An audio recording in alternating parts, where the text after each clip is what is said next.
தம் ஆலு பிரியாணி பண்ண போகிறேன், அதை ஷேர் பண்ணுறேன். ஃபஸ்ட்டு பேபி பொட்டேட்டோவை வேக வச்சுக்கலாம்.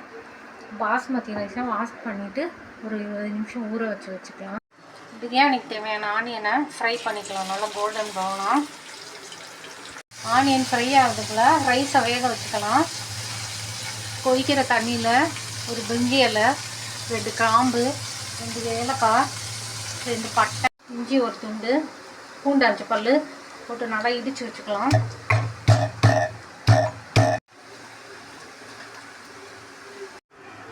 ரைஸ் வந்துருச்சு, வடிகட்டி வச்சுக்கலாம்.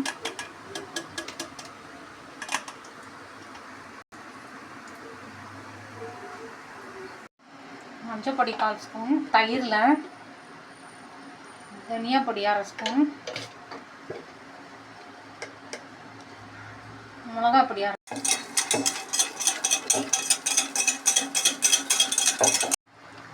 கடாயில் கொஞ்சம் எண்ணெய் கொஞ்சம் நெய் 2 மிக்ஸ் பண்ணி காய வச்சுக்கலாம். காஞ்சிட்டு நசுக்குன இஞ்சி பூண்டு போட்டு ஃப்ரை பண்ணிவிட்டு பொட்டேட்டோ போடலாம்.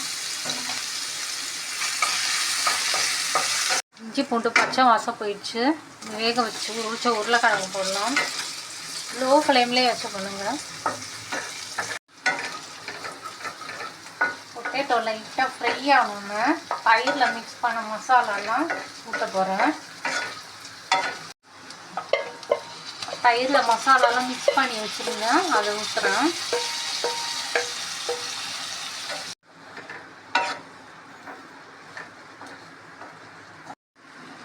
தயிர் ஊற்றுனது நல்லா வத்திருச்சு. இது வந்து வடித்த பாஸ்மதி ரைஸை இதில் போடுறேன். உருளைக்கிழங்கு மேலே அப்படியே ரைஸை வந்து ஸ்ப்ரெட் பண்ணி விட்டுட்டு ஸ்டவ் வந்து சிம்முலையே இருக்கட்டும். கோல்டன் ப்ரௌனாக ஃப்ரை பண்ணி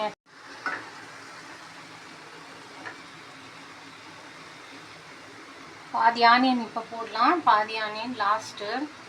மேலே வந்து கொத்தமல்லி சுற்றி 1 ஸ்பூன் நெய் ஊற்றிட்டு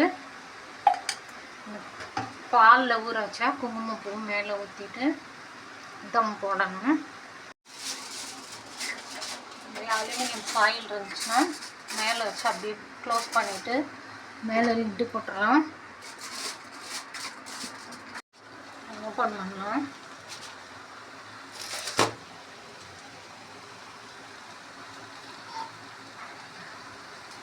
ரைஸ் உடையாமல் ரெடி ஆகிடுச்சு. ஸ்டவ் ஆஃப் பண்ணிட்டேன். மேலே இன்னும் கொஞ்சம் ஃப்ரை ஆனியன், கொத்தமல்லி, நெய் 1 ஸ்பூன் ஊற்றினோன்னா சர்வ் பண்ணுறதுக்கு.